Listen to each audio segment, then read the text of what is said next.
जोहार आप सभी स्टूडेंट्स का, आप सभी के YouTube channel Jharkhand maths zone पर मैं सचिन चंद्र आप सभी स्टूडेंट्स का स्वागत करता हूं आप सभी के YouTube channel Jharkhand maths zone पर। तो प्यारे बच्चों, लेक्चर नंबर 5 में आप सभी का स्वागत है। सेमेस्टर नंबर 1 का पेपर लेक्चर चल रहा है, ठीक है। और आप देख सकते हैं यहाँ पर मैं आज बताऊँगा सम इम्पॉर्टेंट नोट्स। तो नोट नंबर 1 में क्या है, cos theta plus i sine theta into cos theta minus i sine theta. अगर ऐसा रहे तो ये इसको मान लीजिए a, इसको मान लीजिए b, ये a प्लस b और ये आपका हो गया a माइनस का b। तो आपको मालूम है a प्लस b और इंटू a माइनस b का formula a square minus b square होता है। तो a के जगह पर कॉस स्क्वायर थीटा और प्लस a माइनस b के जगह पर आई साइन थीटा का स्क्वायर। तो आई स्क्वायर साइन स्क्वायर थीटा हो जाएगा, बीच में माइनस ए स्क्वायर माइनस बी स्क्वायर। तो कॉस स्क्वायर थीटा माइनस का माइनस, और आपको मालूम है आयोटा का वैल्यू क्या होता है, रूट ओवर माइनस का 1। अगर आई का स्क्वायर करते हैं तो फिर रूट ओवर माइनस 1 का भी स्क्वायर करना पड़ेगा। दिस इम्प्लाइज डेट माइनस 1 का पावर हाफ का मतलब क्या होता है 1/2, और रूट का मतलब हाफ होता है जो कि बाप बाप बोल के मुंडी पे चढ़ जाता है। रूट का मतलब क्या होता है हाफ होता है जो कि बाप बाप बोल के मुंडी पे चढ़ जाता है हाफ। इसके पावर में कितना है 2 है, तो 2 से 2 मर जाएगा, बचेगा कितना माइनस का 1। तो यहाँ पर आपका माइनस का 1 बचा है, माइनस माइनस प्लस हो जाएगा, ठीक है। कॉस का स्क्वायर थीटा और plus sign square theta, cos square theta plus sign square theta क्या होता है 1 होता है। क्लियर हो गया कॉन्सेप्ट। अब ध्यान दीजिएगा, आगे बताता हूँ, ध्यान दीजिएगा। दूसरा नोट्स क्या है, cos theta plus i sine theta रहे तो उसको हम लोग नीचे लिखेंगे तो क्या लिखेंगे 1/cos theta minus i sine theta, ठीक है। और cos theta minus i sine theta रहे तो उसको क्या लिखेंगे, माइनस है तो नीचे चल जाएगा, तो cos theta plus i sine theta, ठीक है ना। ऐसा ये सब चीज़ समझ में आ रहा होगा। अब देखिए ध्यान दीजिएगा, नेक्स्ट क्या है कि cos theta plus i sine theta का पावर अगर n है, टू दी पावर अगर n रहे तो ये एंगल में मल्टीप्लाई हो जाता है cos n theta plus i sine n theta. इसको हम लोग डिमॉर्गन से प्रूव भी कर चुके हैं। अगर नेगेटिव भी रहे, जैसे cos theta minus i sine theta का पावर अगर n रहे तो वो cos n theta minus i sine n theta हो जाता है, ठीक है। अब नेक्स्ट नोट है कि अगर नेक्स्ट नोट है क्या है थर्ड में, साइन थीटा प्लस आई cos थीटा रहे तो आपको मालूम है डिमॉर्गन तभी लागू हो सकता है जब cos theta plus i sine theta रहे तभी लागू हो सकता है, अन्यथा नहीं लागू हो सकता है, ठीक है। यहाँ पर देखिए क्या बोल रहा है कि कॉस, यहाँ पर बोल रहा है क्या sine theta plus I cos theta है। तो ऐसे में इसको हम लोग से कोई मतलब नहीं निकलता है, इसीलिए हम लोग क्या करेंगे आई को कॉमन लेंगे तो फिर बचेगा आई इंटू कॉस थीटा। और यहाँ पर साइन को, साइन में अगर देखिए साइन को अगर अंदर रखे हैं तो आई को 1/आई से मल्टीप्लाई करेंगे तो 1/आई साइन थीटा होगा, क्योंकि आई कैंसिल होगा तो बचेगा क्या साइन थीटा बचेगा, ठीक है ना। इसीलिए हमने ऐसा किया है। तो आई कॉस थीटा और 1/आई का मतलब क्या होता है माइनस आई। जरा समझ लीजिए कि 1/आयोटा का मतलब क्या होता है माइनस आई कैसे होता है, जरा समझिए।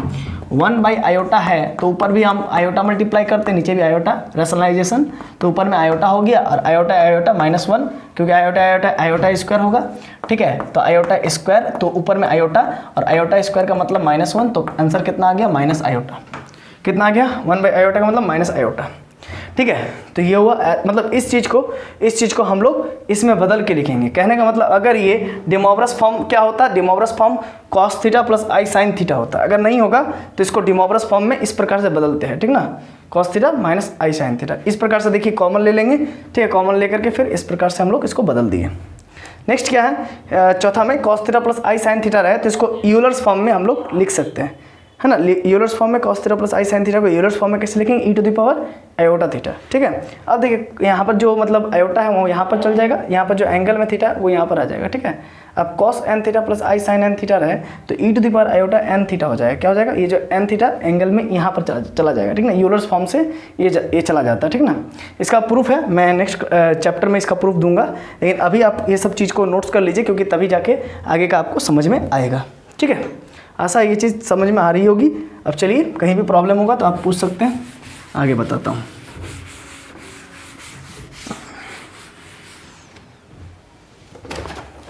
देखिए आगे क्या है, देखिए कुछ नोट्स लिखवा रहा हूँ, कुछ इंपॉर्टेंट चीज़।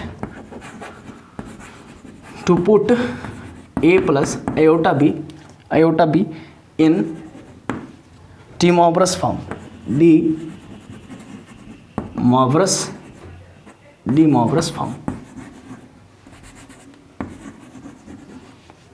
फॉर्म।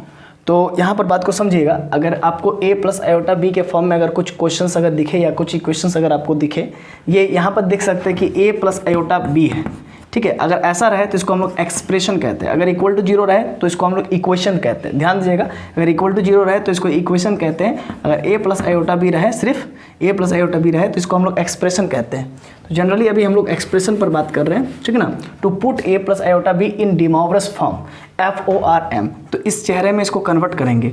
मतलब ए प्लस आयोटा बी क्या है, जनरली ये हमारा कॉम्प्लेक्स नंबर का फॉर्म है। जेड इक्वल टू आपको मालूम है X plus iota into Y रहे, इसको कॉम्प्लेक्स नंबर का फॉर्म कहते हैं, जहाँ पर आई क्या है, इमेजिनरी नंबर है, जहाँ पर एक्स और वाई क्या है, रियल नंबर है, ठीक है, रियल नंबर। और एक्स क्या है, रियल पार्ट है, और वाई क्या है, इमेजिनरी पार्ट है, ठीक है ना। ये सब तो जान ही रहे हैं आप लोग। तो जनरली इस केस में हम लोग करते क्या, हम लोग जो रियल पार्ट है ए, उस रियल पार्ट को आर कॉस थीटा पुट करते हैं। क्या पुट करते हैं, आर कॉस थीटा। और जहाँ कहीं भी बी दिख जाए इमेजिनरी पार्ट, वहाँ पर हम लोग आर साइन थीटा पुट करते हैं। क्या पुट करते हैं, आर साइन थीटा पुट करते हैं, ठीक है, क्लियर है। इसको आप इक्वेशन नंबर 1 मान लीजिए, इसको आप इक्वेशन नंबर 2 मान लीजिए।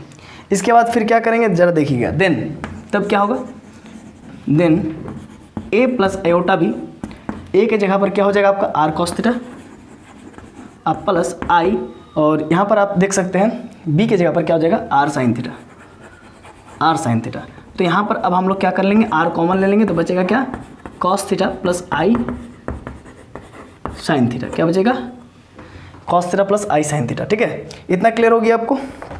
अब आगे देखिएगा, ये हमारा ए प्लस आयोटा बी हुआ, ए प्लस आयोटा बी का वैल्यू क्या हमारा आ गया, R into cos theta plus i sine theta. इसको आप इक्वेशन नंबर 3 लेट कर लीजिए। क्या, इसको आप इक्वेशन नंबर 3, क्योंकि इसको इक्वेशन 1, इक्वेशन 2 और इक्वेशन नंबर ये 3 हो गया, ठीक है। अब हम लोग को क्या चाहिए, बात को समझिएगा। आप लोग को ये चीज़ मालूम होगा, इधर मैं इरेज करके उस चीज़ को बताता हूँ, ठीक है। चलिए मैं इसको इरेज करता हूँ।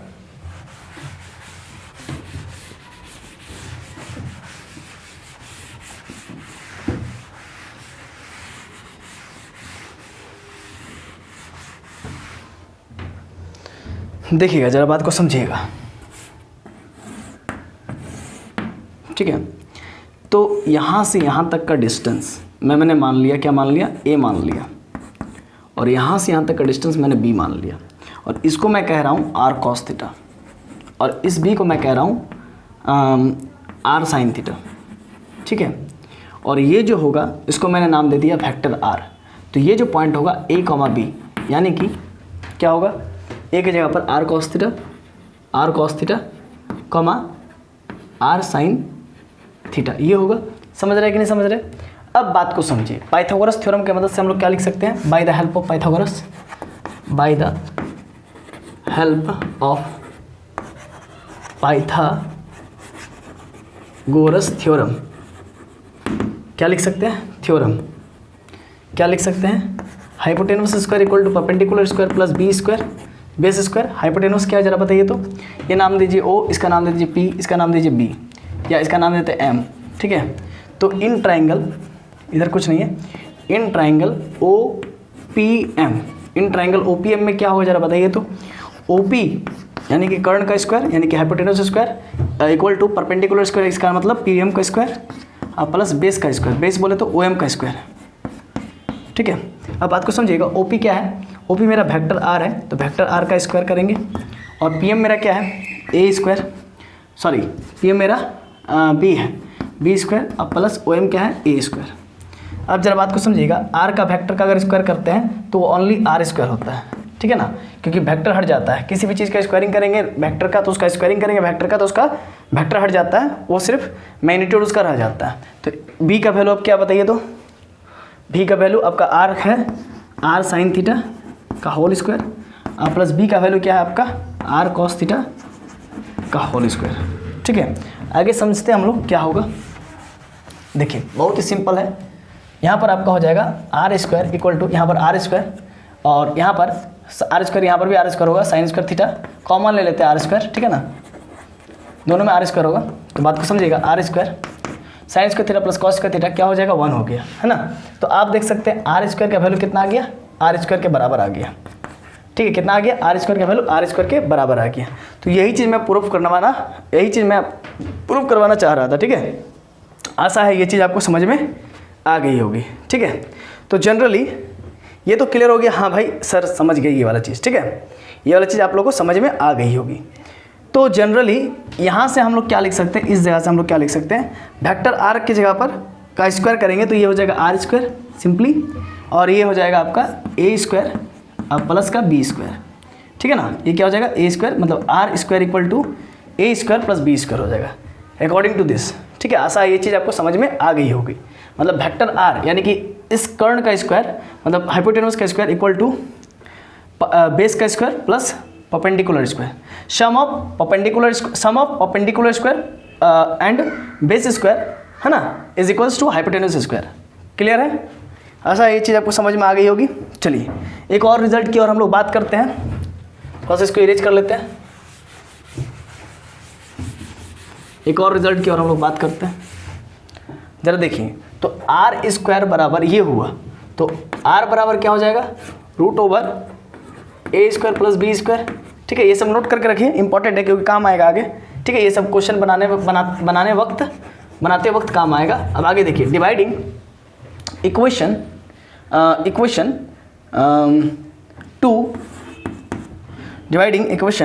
2 by equation 1 then we get. तो इक्वेशन 1 को जब हम लोग इक्वेशन 2 से डिवाइड करेंगे, इक्वेशन 2 को जब हम लोग इक्वेशन 1 से डिवाइड करेंगे तब क्या हासिल होगा, इस चीज़ को हम लोग समझते हैं। क्या बोला मैंने, इक्वेशन 2 को जब इक्वेशन 1 से डिवाइड करेंगे, ध्यान दीजिएगा, इक्वेशन 2 को जब हम लोग इक्वेशन 1 से डिवाइड करेंगे तो क्या हासिल होगा, चलिए उस चीज़ को हम लोग समझते हैं। इक्वेशन 2 क्या है, b equal to R sine theta, b equal to R sine theta. और इक्वेशन 1 क्या है, a नीचे में आर कॉस थीटा। ठीक है, तो देखिए इक्वेशन 2 क्या है मेरा, b R sine theta, b equal to R sine theta, और इक्वेशन 1 क्या है, a equal to R sine theta. तो अब देखिए ये आर से आर मर जाएगा, बचेगा क्या, b by A. Sine by cos क्या होता है, टेन थीटा होता है। तो यहाँ पर देख सकते हैं this simplified that tan theta equal to b upon a. तो थीटा इक्वल टू क्या हो जाएगा बताइए तो जरा, यहाँ पर 10 है तो उधर चला जाएगा तो क्या हो जाएगा, 10 इनवर्स b बाई ए। तो यहाँ से हम लोग को थीटा निकल गया है, एंगल निकल गया है। अब इसी एंगल को हम लोग यहाँ पर पुट कर देंगे, थीटा का वैल्यू, यहाँ पर भी थीटा का वैल्यू, एंगल का वैल्यू हम लोग पुट कर देंगे। फिर से समझ लीजिएगा, ये टेन थीटा बराबर बी बाई ए है, तो थीटा बराबर हमारा टेन इनवर्स क्या आ गया, टेन इनवर्स बी बाई ए आ गया। तो इस थीटा का वैल्यू जो आया है इसको हम लोग इक्वेशन नंबर 3 में पुट करके आगे प्रोसीड कर सकते हैं, क्वेश्चंस को बना सकते हैं। इसीलिए ये इंपॉर्टेंट चीज़ मैं आपको बताया हूँ, है ना, इस इंपॉर्टेंट चीज़ को मैंने आपको यहाँ पर बता दिया। तो आशा ये सब चीज़ आपको समझ में आ रही होगी। तो चलिए ये लेक्चर नंबर 5 यहीं पर रहने देते हैं। ये इंपॉर्टेंट टर्म्स एंड टॉपिक्स को मैंने यहाँ पर डिस्कस किया, नोट्स को मैंने डिस्कस किया। आशा ये सब चीज़ समझ में आ रही होगी। तो चलिए मिलते हैं नेक्स्ट वीडियो लेक्चर नंबर 6 में। तब तक के लिए जोहार, खुश रहिए, आबाद रहिए, धन्यवाद।